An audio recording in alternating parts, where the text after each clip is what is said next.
There is some preparation that needs to be done prior to the start of the semester to help students get off to a good start. This video gives an overview of what needs to be done. A few days before classes begin, I send a number of emails to students. Emails sent to the entire class include one that welcomes students to the course and gives them an overview of the course, and an email that explains what work students are required to hand in and how to submit this work. In addition to sending this information via email, it can also be posted in the MyLabs Plus website using the Announcement Manager in MyMathLab Instructor Tools.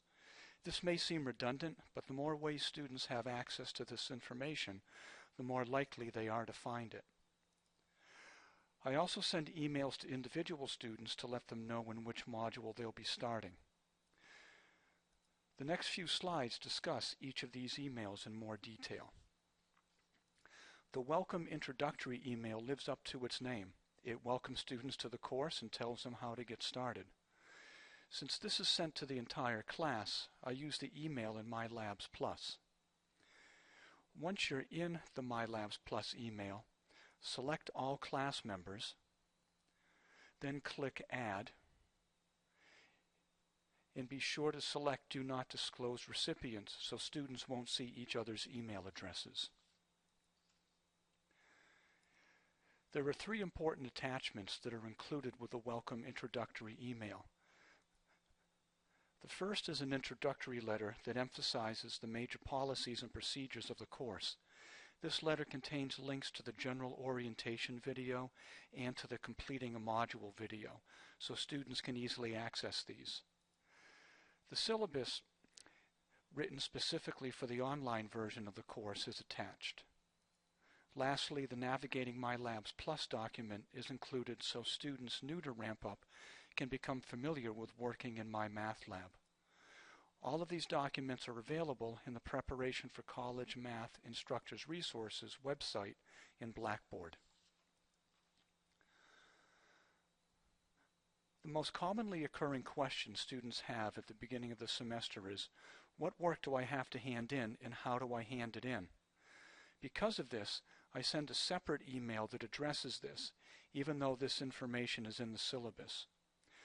Students must hand in their completed module workbooks and their calculations for module tests and pre-tests. There are a number of ways that students can submit this required work. Deliver it to the instructor's on-campus mailbox or office. This is one of the methods I prefer students to use, if possible, and I tell them this. My other preferred method is to have students bring their work to the Math Center on either the Bedford or Lowell campus and have it delivered to me. If students can't easily come to campus, they can fax their work, scan it and attach it to an email, or use the good old U.S. Postal Service. As I mentioned a few moments ago, this information is in the syllabus, but students need many reminders about what they're required to submit and how to submit it. The wording for this email is available in the Instructors Resources website.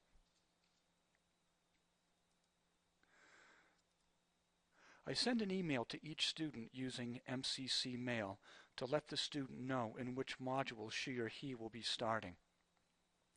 Students new to Ramp Up will start in either Module 1 or Module 5 based on their CPT placement test results.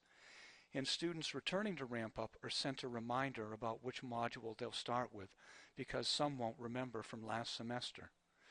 This email also lets the student know that his work from last semester won't appear in his MyMathLab gradebooks for this semester. Like the other emails I've discussed, the wording for this email is available for you to use if you'd like to. The last thing I do is to create Blackboard websites. I view this as optional, but let me tell you why I make the effort to do so. When students sign up for any online course, the college tells them to go to the Blackboard site for the course to find out how to get started. Since some of my students may do this, I want to have at least enough information there in order for them to get started. As I mentioned earlier, it's good to have the same information in multiple places so students are more likely to find it.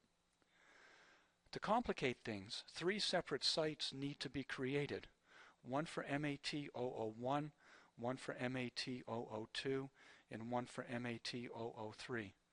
Now here's the good news. The content of the 3 sites is the same, and once one site is created, the other 2 sites can be copied from it. The sites are also very simple. There's just home page, faculty information, and getting started. The Getting Started page has all of the documents mentioned in this video: the introductory letter, the syllabus, Navigating MyLabs Plus, and what work must be submitted and how to submit it. I also include a document that discusses pretesting. All of the other items in the website can be made invisible to the students. I hope that this video has been helpful. If you have any questions, don't hesitate to ask me.